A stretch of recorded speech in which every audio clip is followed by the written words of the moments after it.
Via Positiva. Via Positiva. Via Positiva. V tokratni oddaji pa pozdravljam Blaža Kernela. Lep pozdrav. Lep pozdrav tudi vam. Blaž, sicer kapljan v Tolminu, približajte nam tolminski konec, kako dihate zdaj v teh dneh, kako je bilo čez poletje. Tolmin je en čudovit kraj, tako med hribi, strašno romantično ob Soči in tako tudi župnija je taka strašno živa, se dosti dogaja, dosti zadelati, ampak simpatični ljudje tudi. Jaz imam en kos žlahte v bistvu v Tolminu, moja mama je iz Tolmina, tako da sem že prej kar dobro poznal te konce, preden sem prišel za kaplana. Ste se kaj navzeli tudi njihove govorice, dialekta? Počasi. Ne spet toliko, mene se ta postojnščina prav močno drži. Vi ste tudi študirali v Rimu, svetopismo vas je vedno zanimalo. Ja. Zakaj? In odkdaj, če se spomnite? Odkdaj? Tu je prav, odkar sem bil še res majhen. Kadar sem znal brati, sem že bral tiste svetopisanske stripe, tisto me je strašno potegnilo. In tako da sem že zgodaj dobil zelo dosti konteksta v bistvu, kako tečejo te svetopisanske knjige in tako. Pol pa, ko sem prišel pa na študij v Ljubljano, ko sem vstopil v semenišče, gotovo na fakulteti me je najbolj zanimalo svetopismo. Zraven tudi še filozofija, vsake toliko, ampak najbolj pa gotovo svetopismo. No. In pol, ko sem prišel v Rim, v bistvu na teologiji že sem se začel učiti hebrejsko, ko sem videl, da pač s tem jezikom, da mi bo lažji dostop do teh svetopisanskih tekstov. In ko sem zaključil študij teologije, sem se odločil seveda za Biblijo, zaradi tega, ker je prvič en boljših inštitutov na svetu za preučevati sveto pismo bil lih tam in tudi me je pač zmeri potegnil na tako Božja beseda. Ampak v hebrejščini se kako bere? Glih kontra, ko mi, pač iz desne proti levi, pa samoglasniki so drugače zapisani, niso kakor črke, so bolj pikce in črtice, ali pa sploh nič. Tudi vsebinsko me zanima, ker se zavedate, da je to vendarle jezik, ki prvinsko nosi svete zgodbe. Tudi to, kako je slišati v hebrejščini pripovedi pa nauke in kako to zveni, pa če bi morda lahko tudi nam kaj povedali po hebrejsko. Kakšen krajši izrek iz svetega pisma, samo da zaznamo to melodiko. No, v glavnem, ja. Pač gotovo je tekst, ki ga bereš, je gotovo bližje mu prideš, če ga bereš v izvirniku. Ne? Pa ne, da je slovenski prevod slab ali karkoli, ampak določene stvari so pač neprevedljive, ker so pač take igrce, besedne igre, pa znotraj slovnice in tako, ker avtor hoče kaj poudariti, je težko prevesti zvesto v slovenščino. In takrat najbolj pomaga kontakt z izvirnikom. Recimo en stavk iz svetega pisma, poslušaj Izrael, Šamaj Izrael, Adonai Elohenu, Adonai Echad, poslušaj Izrael, Gospod je tvoj Bog, Gospod on edini. Kako vam zveni ta jezik, ki je vendarle po izvoru drugačen, kako vam odzvanja? Meni je gotovo prvo, ko sem ga slišal, tudi meni nekaj potegnilo, zveni zelo tuje, ne? Ampak tako je pač s temi semitskimi jeziki. Tudi na začetki, ko se učiš prvi semitski jezik, je v bistvu dosti počasnej se učiš nove besede in tako. Vse slovnica ni tako komplicirana, je čist drugačna od naše indoevropske. Ampak besede se na začetki dosti počasneje učiš. Pol, recimo z drugim ali pa tretjim semitskim jezikom gre pa hitreje, ker se vse zelo povezuje. Pol sem tudi počasi vzljubil tudi, kako ta jezik zveni. Prav na prvo uhu pa moram reči, da mi ni neki grozno potegnilo. Sem vedel, da ga nucam za svetopismo. Ob hebrejščini ste se učili tudi stare grščine, pa aramejščine, akadščine in sumerščine. Tudi, kjer študiramo tem svetopismo, se pričakuje od vsega, da se nauči pač biblično hebrejščino in biblično grščino, pa aramejščine, kar je pač tisto malo tekstov, kar je v svetem pismu aramejskih, recimo del Danielove knjige, pa 2 pismi noter v Ezri. V glavnem, in potem tu mora vsak študent, grščino, hebrejščino in kos aramejščine. Pa zbereš pa še 4. tuji jezik, ki sem izbral akadščino, zaradi tega, ker so mi zelo priporočili tega profesorja. Je pa semitski jezik, se zelo povezuje pač spet nazaj s aramejščino pa hebrejščino, sem zapisuje se v čist drugem sistemu. So v bistvu klinopisja, so te pismenke zelo govna pisava, tako da je največji problem v bistvu se naučiti brati, zaradi tega, ker imaš tako 600 znakov, da nekako približno bereš. Zdaj vem, da mi boste skromno odgovorili, ampak res zelo realno vas sprašujem, kako daleč ste prišli v učenju teh jezikov?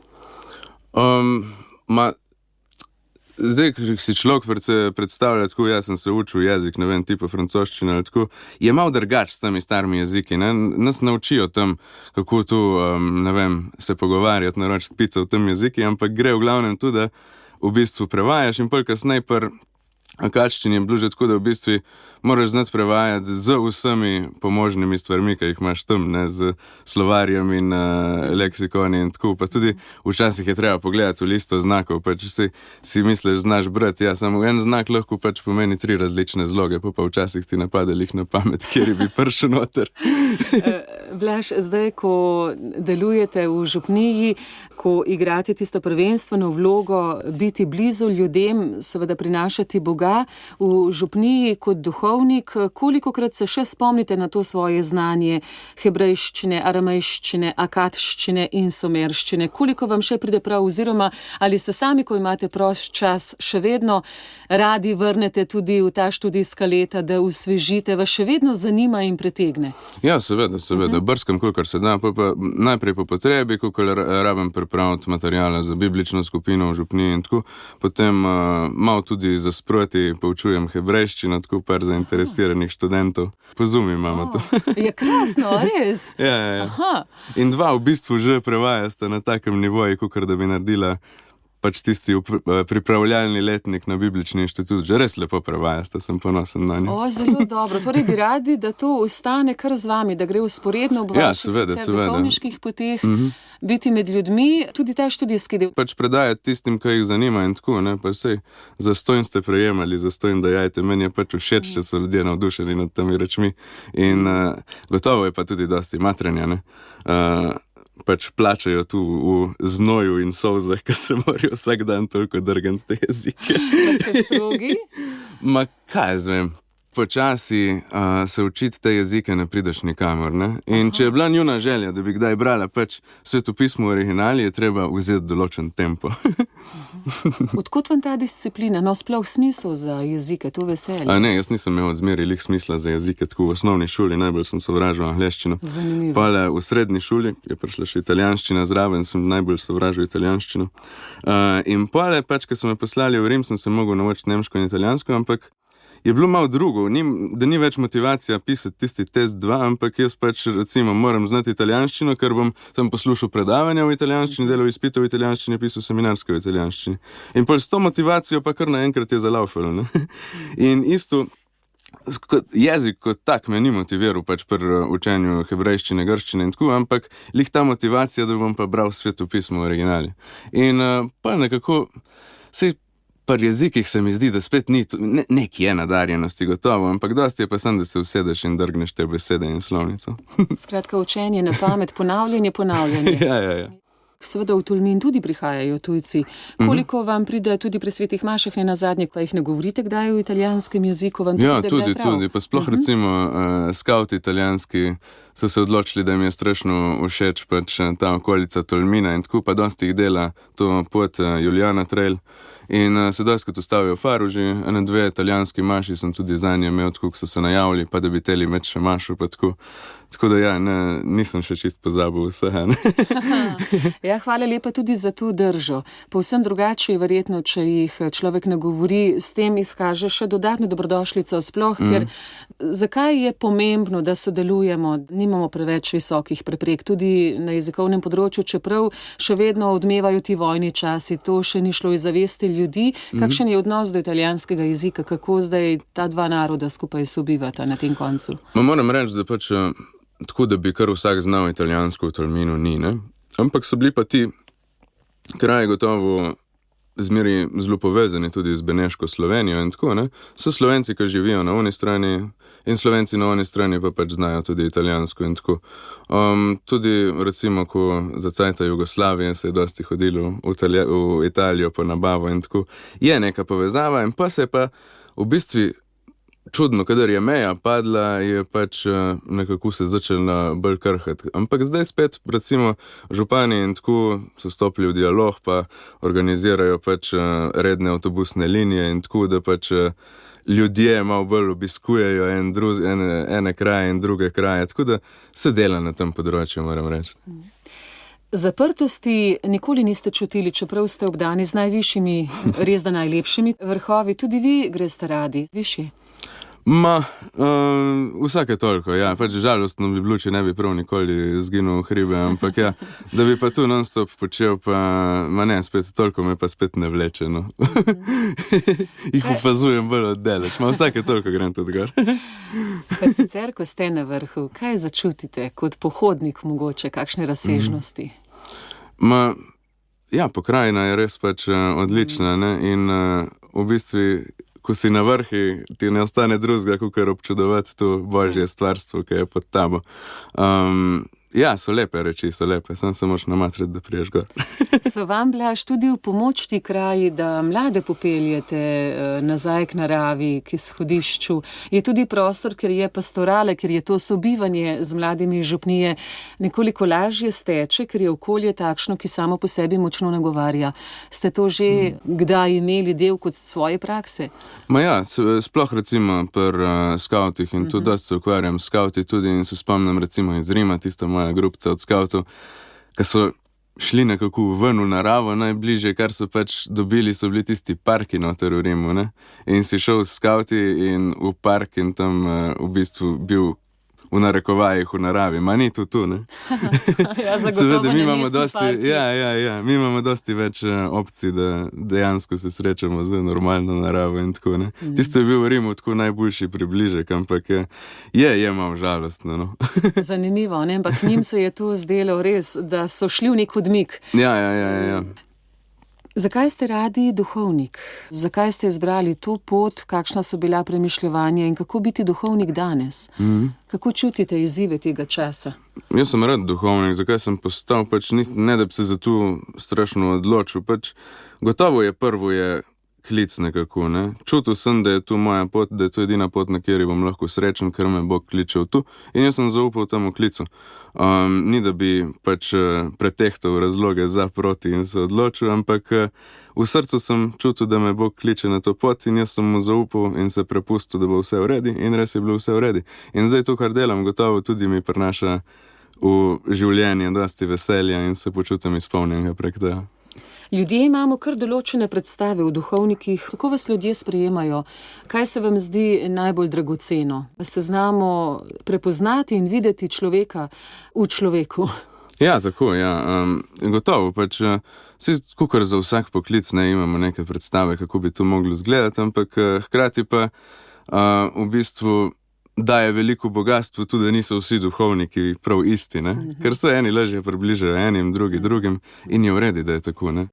Je zato tako dragoceno, da ohranite svojo istovetnost, svojo identiteto? Tako, ja, seveda. Gotovo, pač meni so bližje ene reči, drugim so bližje druge reči in pač vsak po svoje obdeluje Gospodov vinograd in meni se zdi lepo, da smo pač tako različni. Kakšna je vaša pastorala, vaši pristopi? Gotovo, najbolj me vleče tisto, kar ima povezave z Božjo besedo, zaradi tega, ker sem na tem področju tudi počutim najbolj kompetenten in mi je najbližje, ne. Potem pa recimo gotovo obhajati sveto mašo in tako je nekaj čudovitega, potem podeljevati zakramente prijateljem, recimo, ko delaš poroko za 2 prijatelja in tako. To je tudi ena najlepših stvari kot duhovnik, spovedi in tako dalje. Pač gotovo je taka res, mislim, meni je to čudovito delo, kar ga delam, no ne bi zamenil z ničemer. Kako je to lepo slišati in Blaž, vaš širok nasmeh in z vso držo to potrjujete, da ste radi duhovnik. Bom vprašala zelo zelo splošno, sploh ne posegam v neko spovedno molčečnost, ampak kako razbirate dušo slovenskega človeka danes? Koliko je nas skrbi, morda bolečine, žalosti? Smo v čem posebni, kaj bi rekli? Ja, gotovo, recimo, kakor sem, recimo, ko se pogovarjaš z Italijani in tako katoliki tam v Italiji ali pa tle, gotovo so italijanski dosti bolj odprti in povejo vse in iskreni in tako. Slovenska duša pa, ne vem, dostikrat se mi zdi, da se nekako vse si zelo ženemo k srci in kakšne stvari, recimo, ki bi se bilo mogoče boljš manj sekirati zanje, se preveč sekiramo in tako. Ampak če ne, pa se mi zdi, da sploh tu v mojem okolju in tako so taki zelo verni ljudje, zelo zvesti ljudje, ki bi pač res naredili vse za Božje kraljestvo. Med njimi se dobro počutite. Je župnija živa, ima prihodnost, ima mlade, radi sodelujejo. Ja, tudi starejši, no se vedno mladi izpostavljamo, nasploh občestvo rado sodeluje. Ja, meni se zdi tako kar živo, no. Jih moram kar pohvaliti. Imate kakšne posebne želje, kaj še vnesti, oziroma kje morda nadgraditi, obogatiti, kje je občestvo najmočnejše v vašem koncu? V zakonski skupini imamo kar dosti, pač zelo je močen ta živi rožni venec, imamo pač ogromno teh rožke. Molitve? Ja. Potem dosti jih prihaja tudi na molitve pred Najsvetejšim in tako. Radi molijo, ja, to je lepo, da se vzemajo cajt, da se povežejo z Bogom, to mi je všeč. Molitvene skupine, na kakšen način vse? Binkošno dvorano imamo, potem pa tudi izpostavitev Najsvetejšega dostikrat pač, ne vem, za cel mesec dopoldne, v dopoldanskem času in tako, in potem včasih tudi zvečer. In tega se radi udeležujejo potem pobožnosti prvih petkov, prvih sobot. Glede tega so res fejst župnija. Tako da pri molitvi nikdar niste sami. Tako. Kako pa vas poživlja molitev? Ko molite, kakšna so vsa ta občutja? Imate to milost zaznati bližino Božjega? Ja, seveda. Prvo, kar bi rekel pri molitvi, ni toliko, da niso tu sadovi našega truda, kar začutimo tolažbe pri molitvi, je Božji dar, ne? Mi smo tisti čas namenili Gospodu, seveda smo mu z vsem srcem prepustili, ampak občutek tolažbe, ki pride nazaj, pa ni nekaj, kar more prideti nujno. Tisto je pač dar, je podarjeno, ne? In gotovo tudi, ja, pač tisti, ki molimo, gotovo Bog dostikrat tu podari. Ampak če pa kdaj ne čuti Božje bližine, ne čuti take tolažbe, pa ni v bistvu problem zdaj, da je on kaj narobe naredil ali tako, ampak pač takrat mu Bog tega ni naklonil, on že ve zakaj. Sveti Pavel posebej vam je blizu. Od kdaj? Ker ste rekli že prej, da ste razmeroma v rosnih letih že zelo zanimanjem poslušali zgodbe, je bil takrat Sveti Pavel? Takrat ne. To je malo pretežk za mulca. Ja, zagotovo. To sem ne vem koliko, 6 let ali nekaj. Mislim, gotovo je bila zabava, v tistih stripih se ni pisem noter, ne, zgodba o Pavlu, gotovo, ja, me je nagovorila, ampak pač za pisma mora biti pač človek malo starejši, no. In pisma, tako po mojem že kar na začetku študija, no. Tako nekako po 2-3 letih bogoslovja, da sem res začel, v bistvu me je zelo vlekel ta lik Pavla in sploh njegove besede v pismih, no. Zakaj? Zakaj je Pavel tako poseben? V bistvu že takrat, ne, če pogledamo nazaj, kadar je on deloval in misionarov okoli med pogani, ne, kakšno razliko je naredil med eno cerkvijo, ki je bila preprosto omejena znotraj judovstva, v eno judovsko sekto, jo je razširil na neko vesoljno cerkev, ne. Koliko je on nagovarjal te ljudi, ki je pač šel od ene skupnosti do druge, začel pričevati noter, vabiti in jude in pogane in tako. In v bistvu naredil bum znotraj cerkve, ne, jo zelo razširil. Brez njega mogoče bi krščanstvo ostalo pač, neka judovska sekta ali nekaj. Ampak on pa je imel tisti misijonski naboj, ki je v bistvu vse to razširil, ne. Kot oseba je že bil nekdo, ki je znal nagovoriti človeka. In potem se tu vidi tudi pač proseva skozi njegova pisma tudi, ne. Ta njegov stil, ki je tak včasih malo skrivnosten, včasih tudi se zdi, da sam ne ve, kaj bi hotel povedati, ampak ima pa zadaj tisti močen žar, da gori za Kristusa in da mu je to nekaj najbolj važnega v življenju. Imel je verjetno zelo močno vizijo. Kakšna je pa vaša? Moja vizija v bistvu, kako hočem delati kot duhovnik, tam, kjer me Bog hoče. Sej v bistvu kamorkoli me bodo že dali in tako, v bistvu nekako zaupam, da tam lahko premaknem kaj naprej in na ta način gradim Božje kraljestvo. Tako da jaz v bistvu se samo prepuščam tam, kamor me bo neslo, in tam bom probal dati najboljše, kar znam od sebe. Kot Pavel pravi, dober boj sem izbojeval, tek dokončal, vero ohranil. Kako vi razumete ta stavek? V bistvu, po mojem, je tu cilj vsakega kristjana, da bi to lahko rekel na koncu svojega življenja. Ne? Da tu, v smeru, kjer sem se matru, je bila v redi. Ne? Recimo, tega ni mogel reči uniskesani razbojnik na križu. Ne? Celo življenje je delal neumnosti in se na koncu pokasal. In vendar se ga je Bog usmilil, v redi. Ampak, a ni še toliko lepše, če veš, da si se pa celo življenje v bistvu trudil v pravo smer. In da v bistvu to, kar si delal, da ima posledice v bistvu za večno življenje. Da Bog, ko bo poveličal celo stvarstvo, bo tudi tvoja dela, ki si jih gradil v Božje kraljestvo, poveličal. Kdo vam je Blaž dal te vrednote? Kdaj ste začutili v sebi to gotovost? Služiti Bogu, biti na voljo ljudem, jih krepiti v duhovnem, v duševnem. Kdaj ste dobili ta trdna temelja? Pa ta občutek, pravite, ne, usrečuje vas, zadovoljstvo čutite prav v tem poklicu, in to ste vedeli zelo kmalu. Kmalu na začetku študija. Zdaj moram reči, da sem še tudi v 4. letniku srednje šole, še nisem bil čist ziher, kam bom šel nekako. Ta klic sem čutil že dolgo, ampak hkrati me je bilo tudi strah tega klica v duhovniški poklic, zaradi tega, ker je kar radikalna odločitev, ne? Celo življenje posvetiš temu, nimaš družine in tako naprej. In pa sem v bistvu probal ne izbirati odločitev, ki bi šle proti temu, ampak hkrati sem pa malo upal, da bo minilo in tako, in da bom šel študirati kaj drugega. Zmeraj sem bil bolj tudi za naravoslovje talentiran, ampak pa ni minilo, ne? In je že prav tako, no.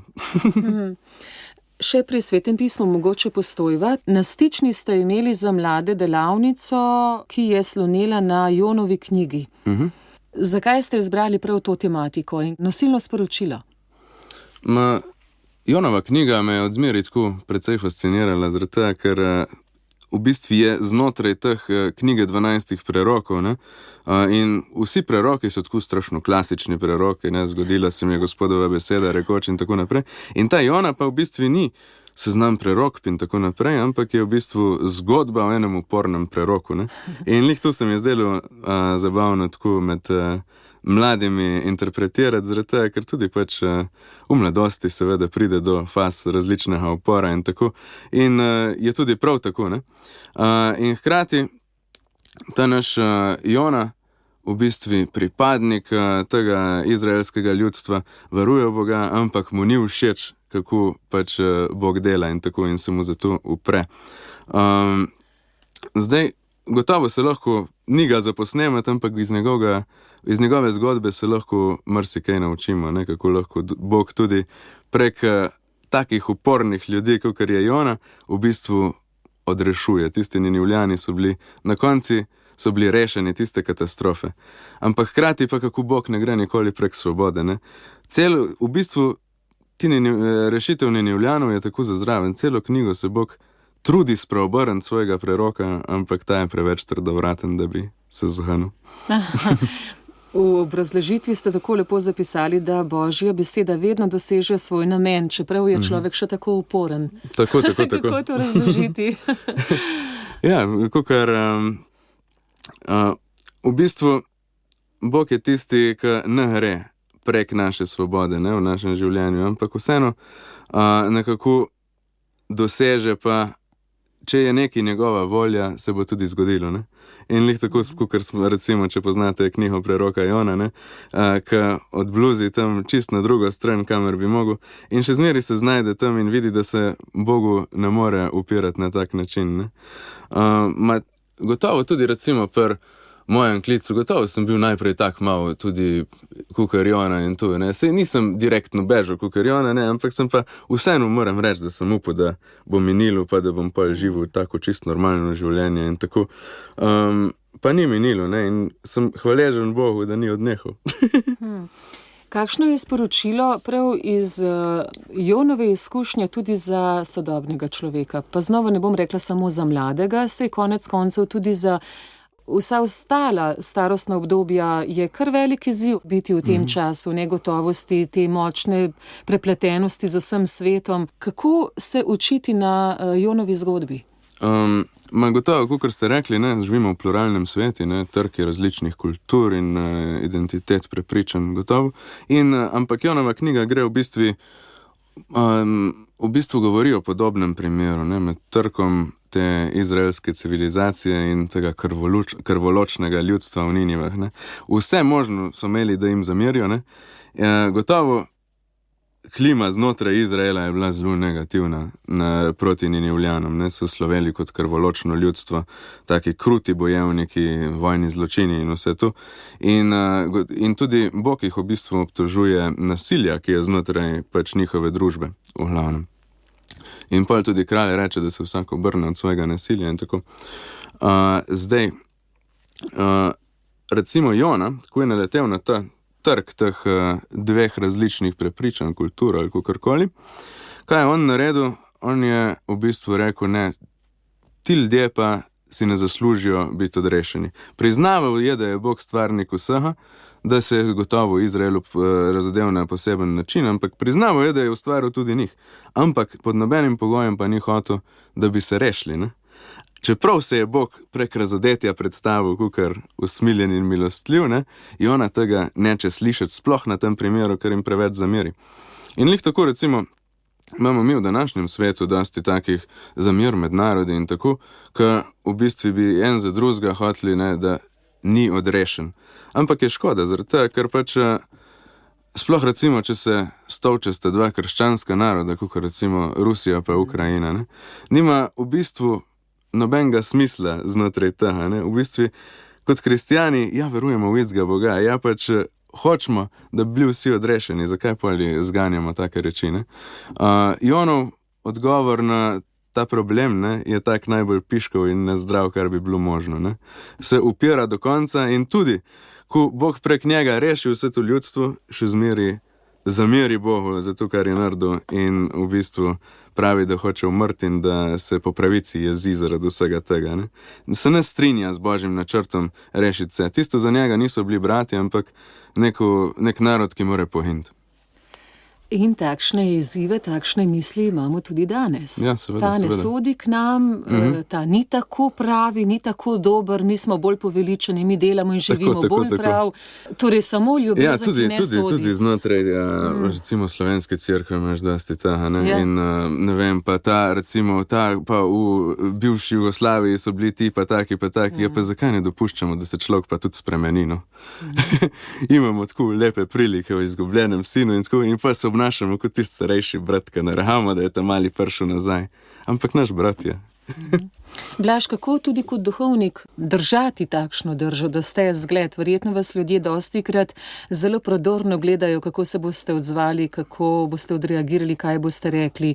Kaj vam je takrat najbolj pomembno? Da ste v stiku s tem blagoslovom, s to Božjo držo. Saj smo vsi krvali. In toliko se mora tudi človek ozirati na pričakovanja drugih in tako, ampak spet ne pa ostati sužen njih, ker če ne greš samo zmeri skupaj s tokom in nič ne narediš pač ven iz tega. Tako da je treba loviti neko ravnotežje med tem, ne, med pričakovanji drugih, kakšnega te drugi hoče videti kot duhovnika, gotovo pač manj problemov imaš v življenju, če delaš sam po tem, ampak nehaš pa biti avtentičen in tako da je treba iskati neko ravnotežje med tem. V glavnem zmeri pač se ozirati na to, razločevati, kakor je rekel Ignacij, ne, iskati, kaj je Božja volja v tistem momentu zate. Prvo, kje moraš biti in drugo, kaj moraš potem narediti. Ali se ljudje, res jih veliko srečujete, njihovi načini življenja so različne, okoliščine, se zavedamo pomena blagoslova? Koliko blagoslavljamo sebe, svoje domove, svoje misli, vsak dan, v katerega vstopamo? Koliko je blagoslov prisoten med ljudmi? Ja, zdaj blagoslov, jaz bi razumel tu najraje čim širše, ne? V bistvu kakor blaga slova, ne? Neka blaga beseda. Ne? Tako da, kadar ne vem, recimo, ne vem, mož pohvali ženo ali pa oče pohvali otroke ali kakorkoli, ne? Je tu taka blaga beseda, ki tudi funkcionira kakor blagoslov. Ne? V bistvu z neka beseda, ki v bistvu drugmi polepša dan, tako, ne? Že tu bi rekel, je začetek tega blagoslavljanja. Ne? Pol pa v bistvu, da kličemo Božji blagoslov tudi en na drugega in svet okoli nas je tudi pač zelo pomembno. In tu pač vsak kristjan je že s krstnim duhovništvom poklican za to, da na svet prinaša najprej blage besede v čim bolj bazičnem pomenu in potem naprej tudi, da kliče Božji blagoslov na svet in okoli njega in na bližnje. K duhovnikom se pogosto zatečemo, ko dobimo globoke ali morda samo površinske duhovne rane. Ste pa rekli, da nihče ne pride skozi življenje brez, da bi do neke mere ne bil ranjen. Ja. Kako to ranjenost sprejemati? V bistvu, mi če pogledamo, ne, na Jezusov primer,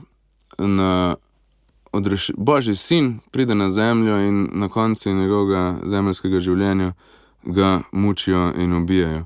In pri tem pač pobere dosti ran in tako, ampak tretji dan so tiste njegove rane poveličane in Tomaž pač vpraša lik, da bi prst vtaknil v tiste njegove rane, ne? V tiste poveličane rane.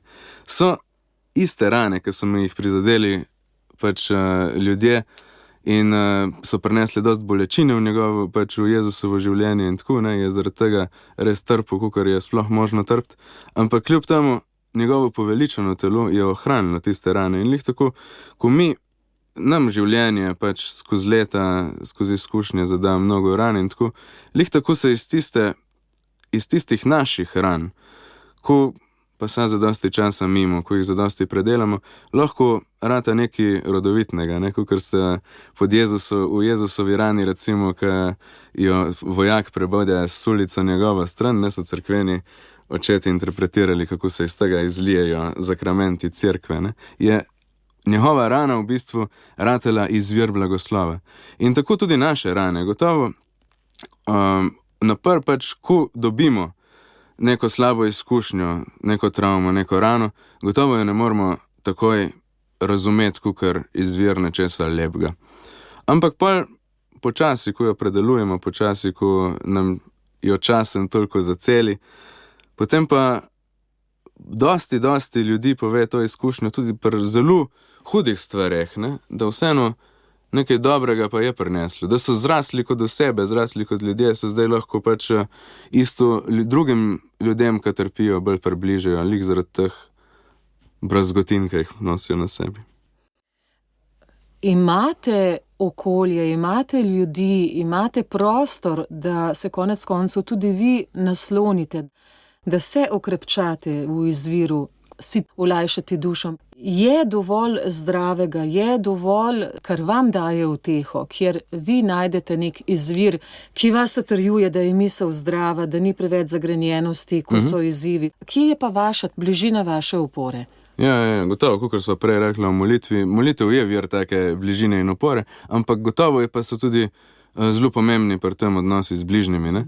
Tako da imaš ljudi v življenju, ki jim lahko zaupaš in gotovo, jaz imam med duhovniki in pa tudi med laiki pač dosti takih, mislim, par takih, tako, ki jim lahko pač res zaupam, se z njimi pogosto dobim in nekako lahko odložim tudi svoje skrbi nanje, tako. To je ta skupnost, ki jo sleherni potrebujejo, ja, seveda.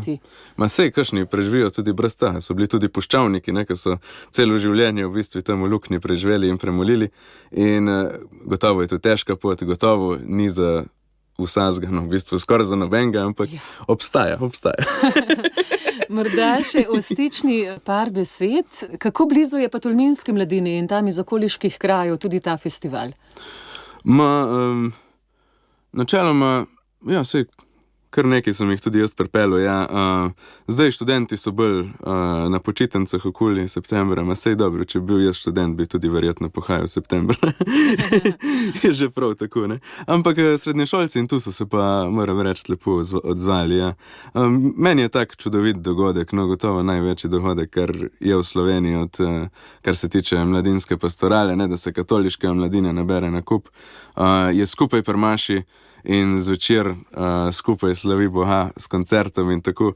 Je pač je nekaj čudovitega in gotovo, mislim, zelo podpiram to inicijativo, moram reči. No. Ja, iz tujine gledajo na ta naš festival in mnogi z občudovanjem. Je vreden posnemanja. Gotovo, ja. Pa ga še večji narodi ne zmorejo organizirati, sploh ne s takšno tradicijo. Kar pozabljamo, kaj nam je uspelo ustvariti in da smo ta festival ohranili, da živi, da je preživel in še več, ne, da se plemeniti, mednaroden postaja. Ja. Ma gotovo, imamo zmeri pač to nevarnost kot kristjani, da si mislimo, zdaj pa pač vse nas je malo, pa pač vse umira.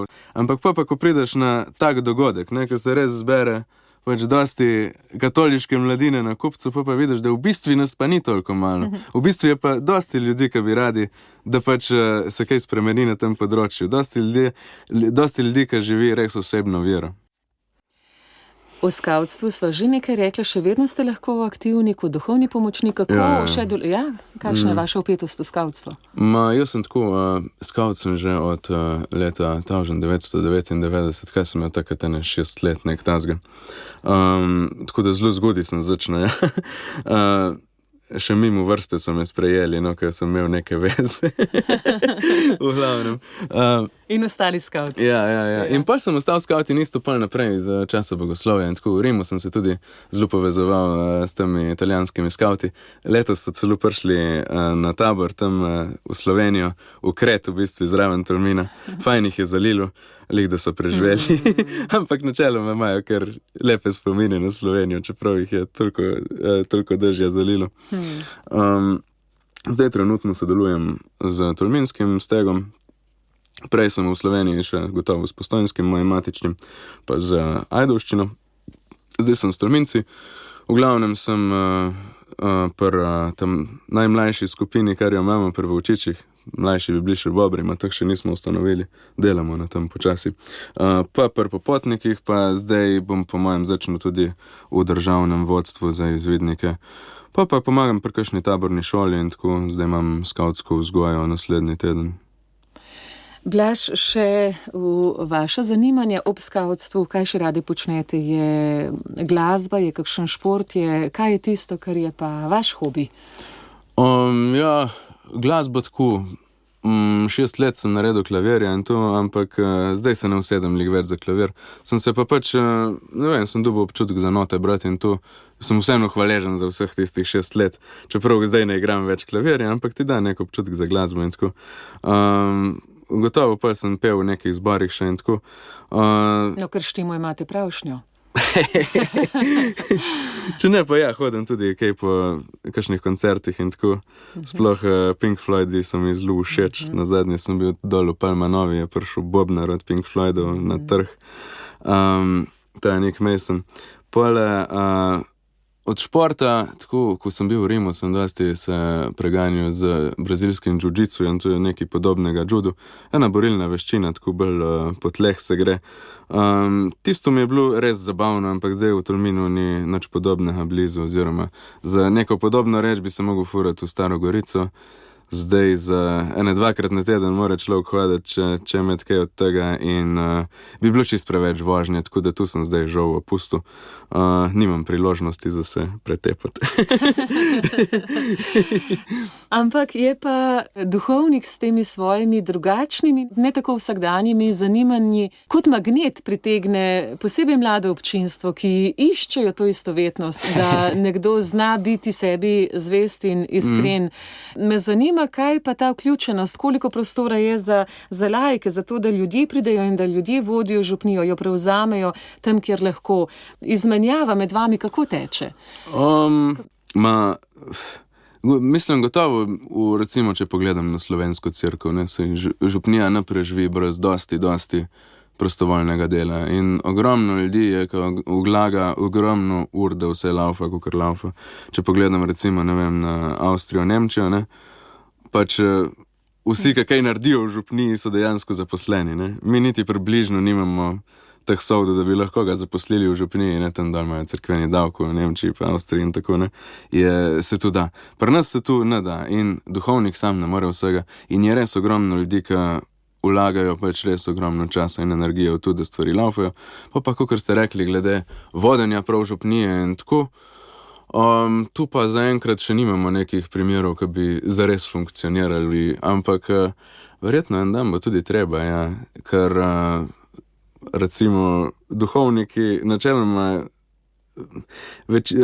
zelo dosti duhovnikov je tistih, ki so toliko stari, da čez 10 let ne bodo mogli biti več aktivni, ne.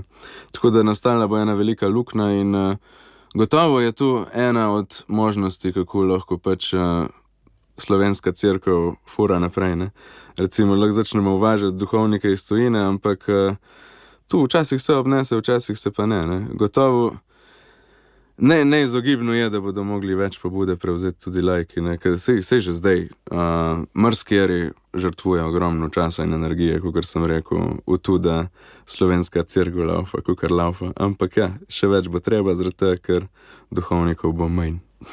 In to je lahko tudi najino sklepno razmišljanje, ker govorimo o kulturi, kako ohraniti kulturo. Nekateri ljudje se tega zavedajo, prav vaš je bil stavek: zdrav človek zdravnika ne potrebuje. Kristijan, ljudje dobre volje, ljudje duha pa duhovnika ravno tako potrebujejo, če so zdravi ali ne, če so obremenjeni s kakšno težo, morda s kakšnim grehom ali ne. Skratka, kadarkoli, duhovnik je vedno prisoten, ob veselem, morda ob žalostnem trenutku, medtem ko zdravnik potrkamo običajno le, če gremo na preventivo ali pa ko kje zaboli, ko se zdravje začne krhati. Torej ta vloga duhovnika, mogoče še v vašem kontekstu misel dve za sklep. Vsak pač zrase iz nekih korenin, ne, in da teh, v bistvu, te korenine nam lahko dajo veliko bogastvo, ne, če črpamo iz njih. Zdaj gotovo pa ni vse, kar so naše korenine, ne, nekaj pozitivnega. Proti komu se je tudi vredno uprti. In zdaj, jaz bi rekel, da v bistvu ni največji problem tega, da se ljudje uprejo neki tradicionalni kulturi ali kakorkoli, ampak je bolj problem indiferentnost, no. Dokler se ti upreš, si še zmeri v odnosu do tizga nekako, ne. Dost bolj problematično je pa, da ti je za vse skupaj ravno, ne, kakor recimo, ne vem, zdaj bi bil tak primer, recimo Nizozemska, ne. Tu je dežela, ki je prišla toliko daleč, da v bistvu, ja, kristjani so manjšina, ampak sploh noben ne ve več, ne da bi ne marali kristjanov, ampak sploh ne vejo več, kaj tu je. To je dosti bolj strašljivo, ne, ko si do svojih korenin indiferenten. Upor je boljša opcija od tega. Jaz bi rekel, indiferentnosti se je dosti bolj zabati, kakor pač tega, da se ljudje kritizirajo kristjane in tako naprej. Naj bo Blaž Kernel pika na i, morda misel svetega Pavla. Pa dajmo kar to iz prejšnje nedelje, ljubezen je izpolnitev postave, ne. Karkoli že mi čutimo v življenju, verjamemo in tu, čim gre proti ljubezni do bližnjega, je tu neki piškov in bo treba popraviti, ker je ljubezen sam tista, ki izpolni postavo.